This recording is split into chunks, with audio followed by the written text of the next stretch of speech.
Hey, look, welcome to today's episode. This is going to be very different than what we've done in the past, but I'm really excited because I was going back and I was listening to one of my talks at a middle school football team.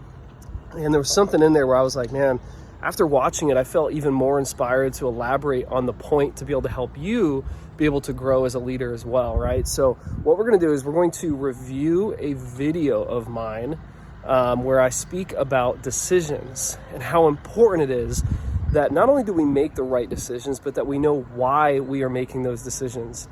See, I think a lot of parents, fathers, mothers, just leaders, of maybe younger kids, things like that. Sometimes it's challenging to be like, hey, how do I get them to want to make the right decision? And what I really believe is critical is that they need to know two things. The first one is that someone else's destiny can be tied to their next decision.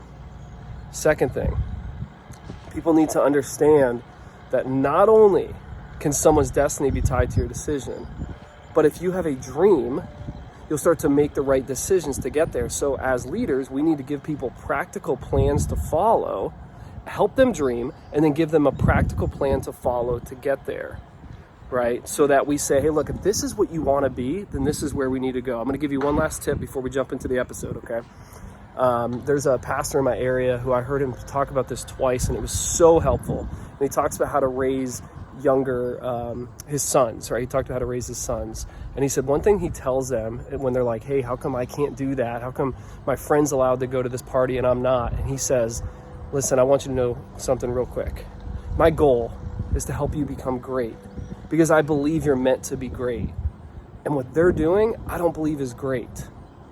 So that's why I'm not letting you do it, because I want you to become great.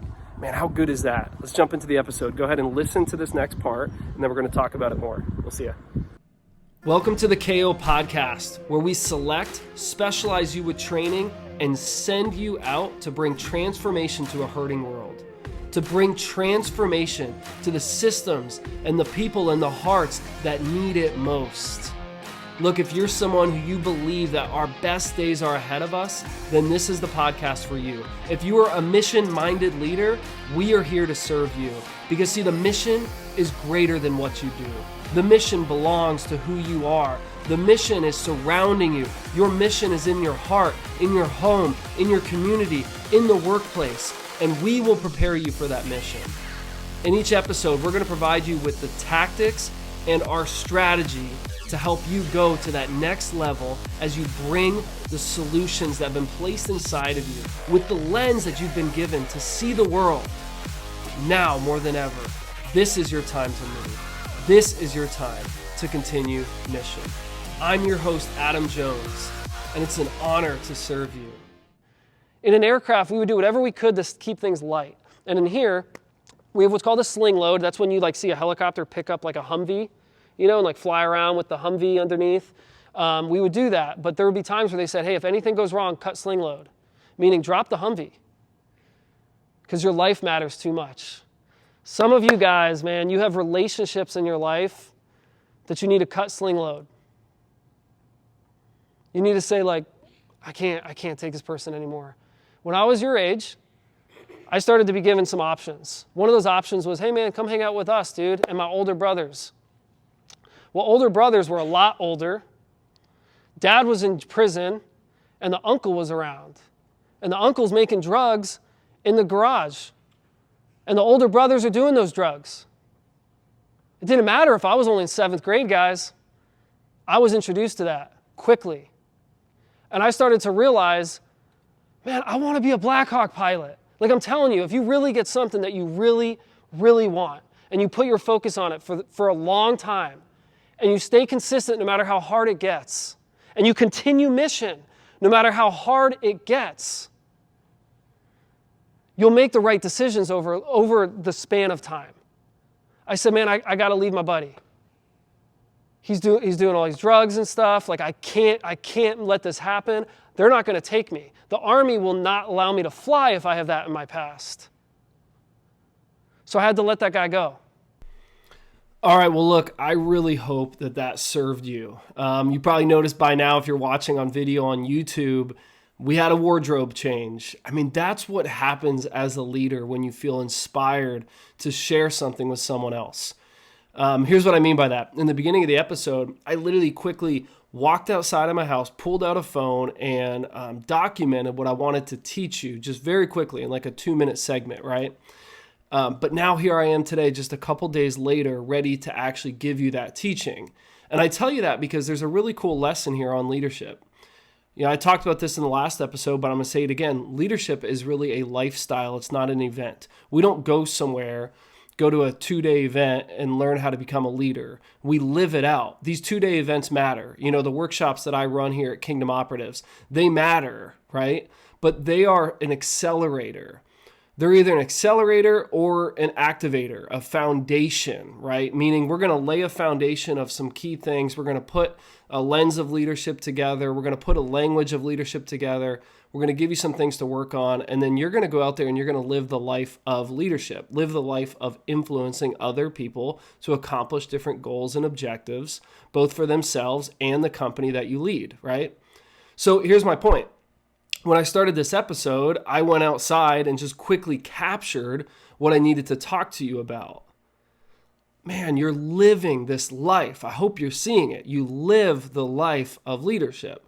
So now I'm all situated. I'm at my desk. I got my professional microphone, and I'm ready to give you the training that I wanted to give you a couple days ago. See, so quickly, we miss opportunities that come into our mind, and we go, oh, I'll get to that later. But I believe a leader takes just seconds to quickly jot down whatever it is, pull out their phone, get something started, and then honestly, then you're committed to teaching it. And that's what happened with me and you.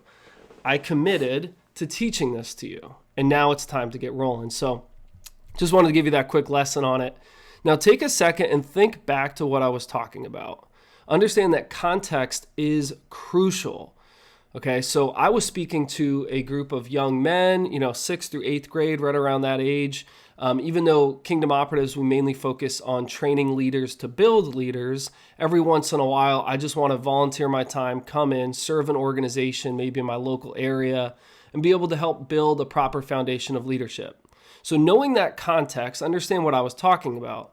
I was talking about a conversation that I had with them that was called From the Classroom to the Cockpit. How did I end up actually achieving my childhood dreams? I mean, because I'm telling you, since I was like a little kid, I wanted to be in the Army. I mean, talking about 2-3 years old, I wanted to be in the Army. 4 or 5 years old, I wanted to be an officer in the Army because I just loved leadership and I wanted to be able to do that. And then right around that age group, I think like 6 to 7 years old, I knew I wanted to be a Black Hawk pilot. And just because I wanted it didn't mean the path was going to be easy. No, the path was filled with problems. The path had a collection of challenges along its way. But it's what built character in me so that I could handle the position. So quickly, we want to accelerate our growth and skip the process of becoming. We just want the result, right? Hey, just give me this result. It's going to be perfect. It's everything I need. Yeah, but who do you need to become in the process to be able to handle the challenges of that next position, of that result? I hope that makes sense to you. So for me, one thing I had to do is I had to develop the proper character of a pilot, of a Black Hawk pilot, and actually of a company commander, even though that wasn't my original intent. I just wanted to, be an officer. I didn't know what type of officer. I just knew I wanted to fly and I wanted to lead some soldiers. So see, I had to develop character, right? And I was talking to these young men about that, about the decisions that we make and how they're tied to someone else's destiny. So this is the first tactic that I want you to deploy in your life, both for yourself and the people you lead, whether this is at home or at work, right? And it's allowing them to start to see, whose destiny is tied to your next decision. The reason I can go speak to an audience of kids and speak for an hour and they're fully captivated and listening is because, yes, I bring intensity, but also I let them know very quickly that life is about more than just you. And as much as you feel challenged to maybe say that to the people you lead, I find that when I say it the right way, and I say it with the foundation of love in place, and I say, look, today I'm excited to share with you some principles that are going to help you, but I want you to know this is about more than just you. This is about your brother. This is about your sister. This is about your parents. This is about the people you'll lead one day. I'm telling you, in that moment when they learn my decisions might be tied to someone else's destiny, they listen, they pay attention. So when we're talking about you growing as a leader and helping those that you lead, it's extremely important to understand that you need to give them the bigger picture. I mean, John Maxwell, I'm looking for my book right now. I usually have it right near me, but the 21 Irrefutable Laws of Leadership, he talks about the law, I believe it's of the bigger picture. You got to stop and pull away from the situation and show the big picture of how what you do right now is tied to our company. What you do right now is tied to the success of our next championship as a team. And when they can begin to see that, not only do they have the bigger picture and a better perspective, but believe it or not, they start to operate with more confidence and clarity. And the reason they operate with more confidence and clarity is because they see that they're contributing to something bigger than them, which, by the way, helps them lose any paralyzation caused by fear. Remember, fear falls when we focus on others. So when we zoom out and we show the big picture, what happens is the paralyzing effects of maybe fear or some type of hesitation, overthinking, maybe it's constantly thinking of yourself and how you're going to look on the field. That type of stuff goes away because you see, wow, it's so much bigger than me. When we look at ourselves, we become small. When we look out at others, we become large, we expand, we become more powerful. All right? So check that out. This is your first tactic that you're going to deploy in your life, is you're going to teach people that their decisions might be tied to someone else's destiny.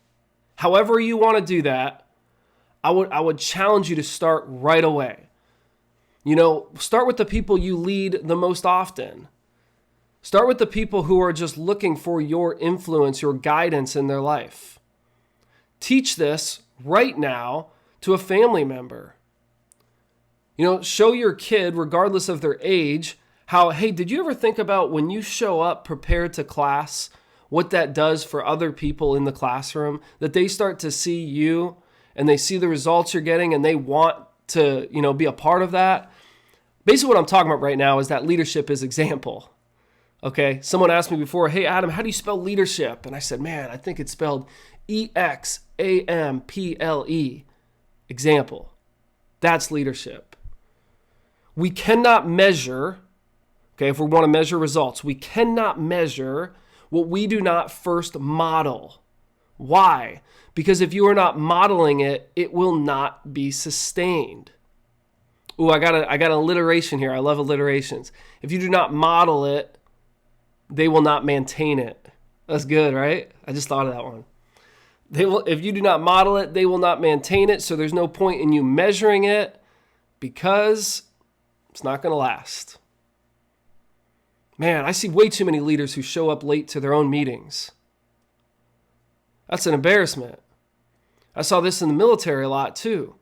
If you need more time to get to a meeting, plan accordingly. If you need more time to get to a meeting that you are holding for other people, man, then put buffer in your schedule.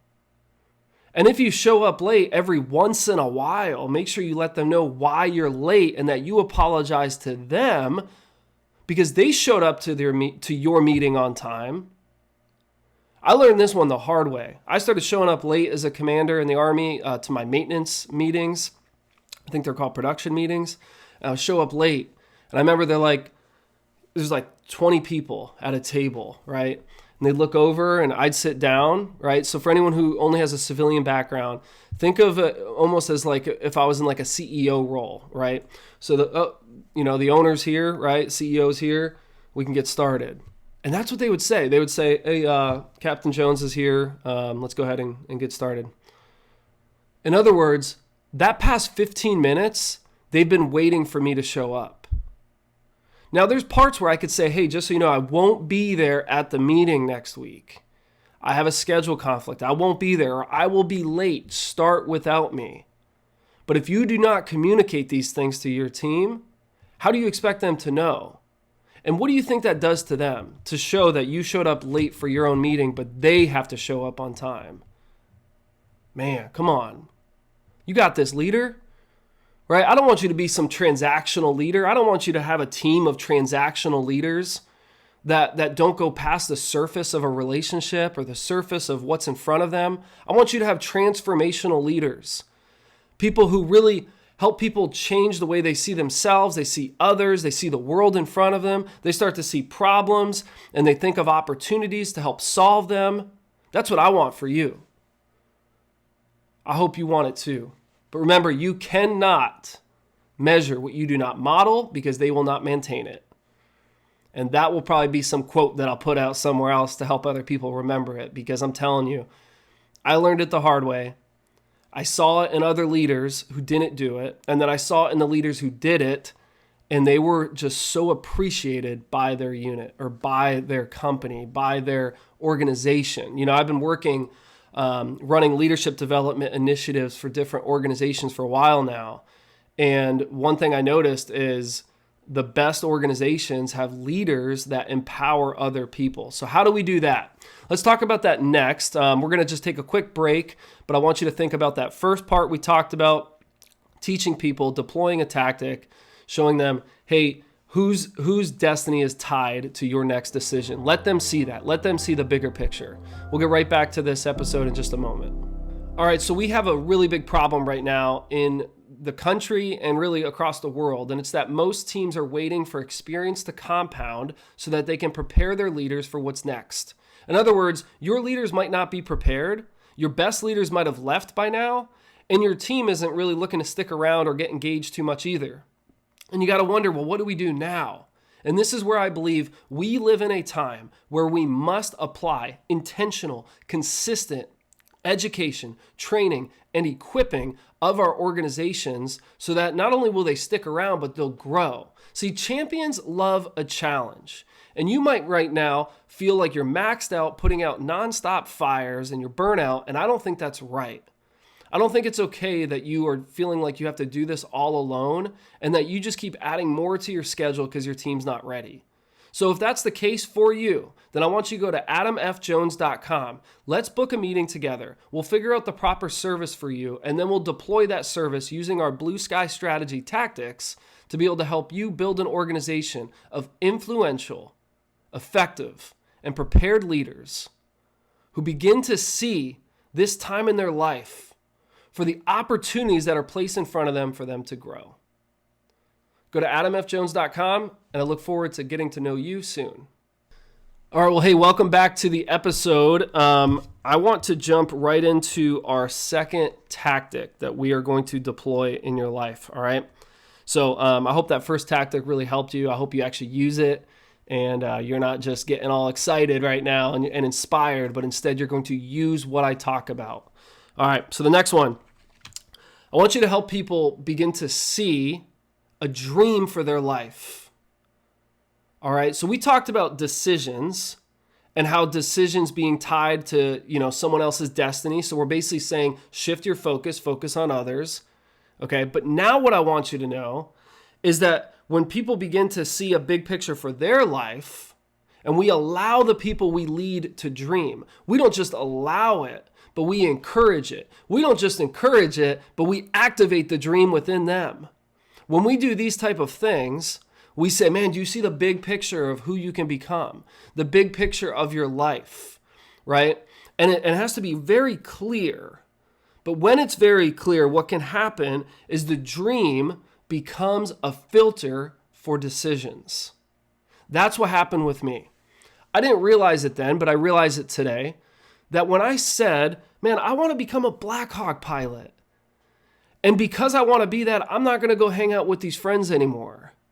And because I want to be that, I'm going to study for my tests.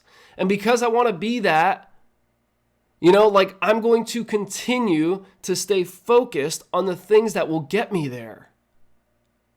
I think about this as a project manager.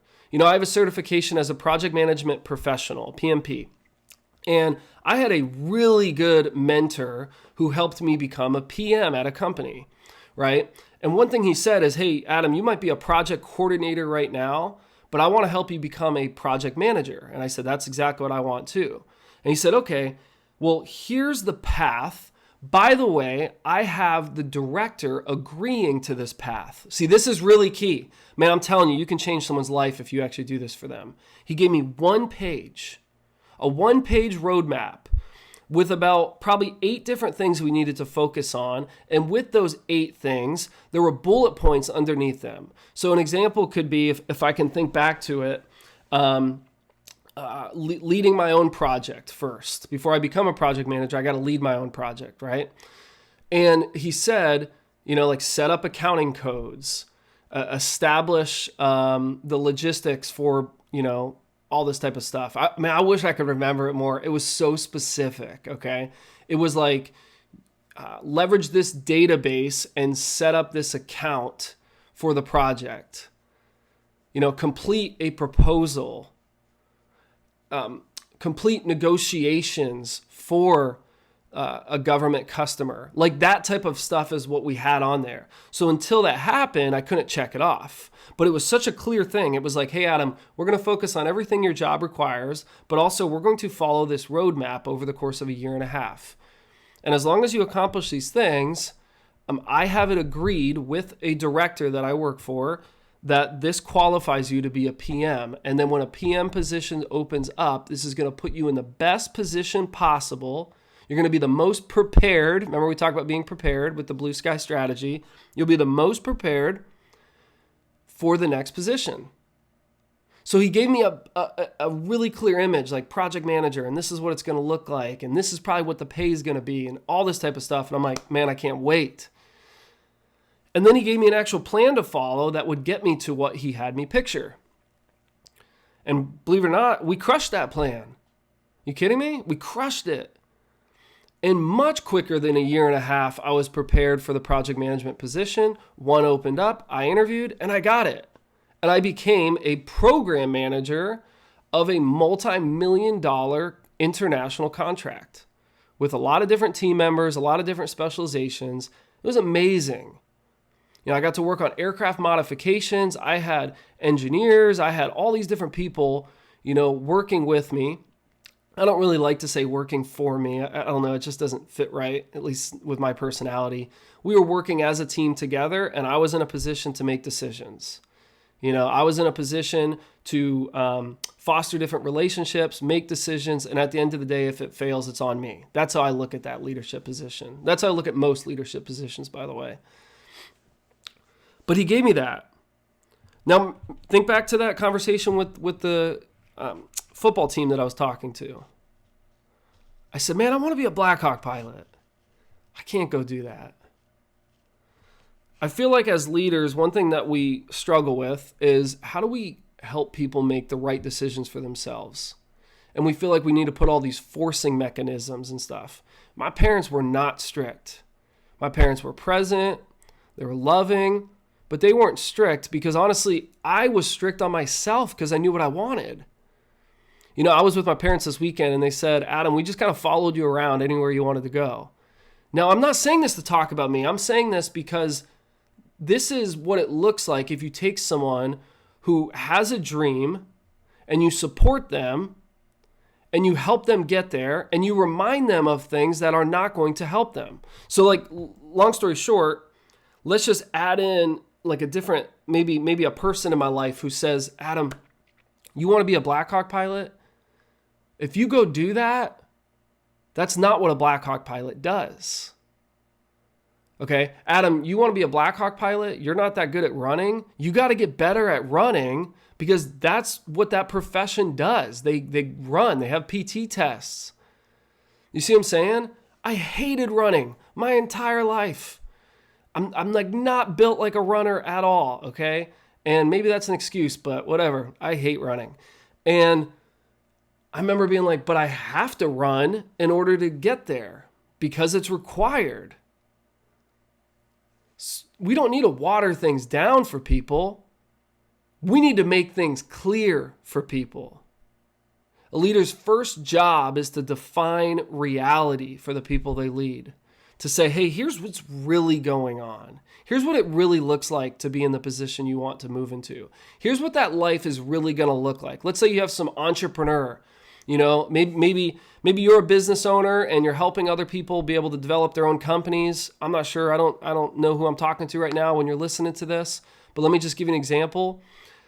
Let's say that's the case. Are you making it really clear of what that life is going to look like? Hey, just so you know, you're going to probably work weekends. Hey, just so you know, at night, when your family goes to sleep, you're going to get working, right?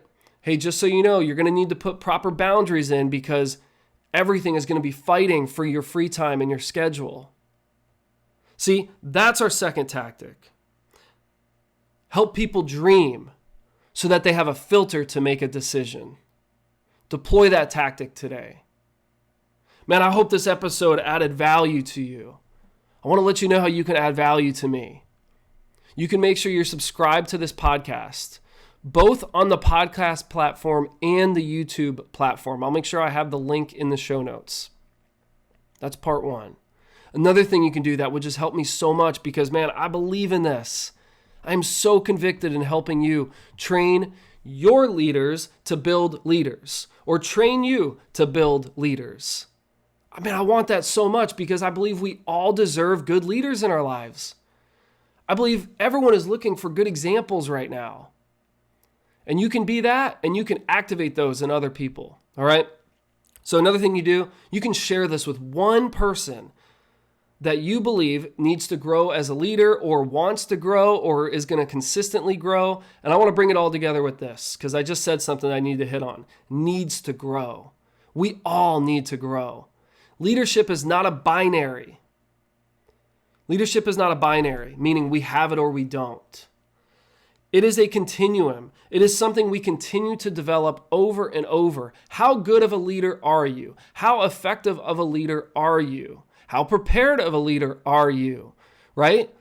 According to who? According to you, according to your team, according to your family. All of that matters to be able to help you grow. So it's consistent. This is a lifestyle. I actually have a clip I want to play for you real quick. So listen to this, all right? Not to get them to buy. The point of the sale is to get them to decide. And so, if you guys don't know, the definition of decide comes from Latin, which is decadere, which means to literally cut off. And so the question you ask the prospect is, that's what this word means. And so the question is, which future are we cutting off today? Are we cutting off the future that is more aligned with the dreams that you're trying to accomplish? Or are we cutting off the past that you're trying to step out of? All right, so that's from a guy named Alex Hormozi. Just has some really good content out there. And he's talking about making decisions with someone in like a sales process. But I think today, you need to make decisions. And you need to help other people make decisions to cut off different paths in their life. See, if I would have went down the path of drugs, of alcohol use, of all these different things, right? Of crime. It was all possible for me, okay? Why? Because we are so influenced by our environment and the people around us. And I could have went down that path. And a lot of other people can go down that path today. And we need to make it very clear. What do you want to cut off? Do you want to go down that path? Okay? Because if you don't, then this is what we need to cut off. And if you want to become this, if you want this dream, if you want to be a pilot, then this is what we need to cut off. Decisions come down to cutting off different paths in our life and making it clear and moving forward. You cannot decide two things. All right? You can't. You got to pick. Right now, you have to pick. You have to decide who are you going to be, not only at work, but at home. Who will you be as a father, as a mother, as a husband, as a wife? Who will you be? and cut off the things that are stopping that from happening. Subscribe, share, and I'll see you next time. Because remember, no matter what happens, whether we are at the top of a peak, experiencing all the success in the world, we just climbed Mount Everest and we're like, there's nothing better than this. Or we're at the bottom of a pit, stuck in the valley, surrounded by darkness, wondering how we're ever going to get out. We have no more money left. We have no one following us. We have broken relationships. Whether that happens, top of the peak, bottom of a pit, we must. Because people are looking at you as an example right now. Because your life isn't over yet. Because sure, there might be a bad chapter, but the story's not done. We must continue mission.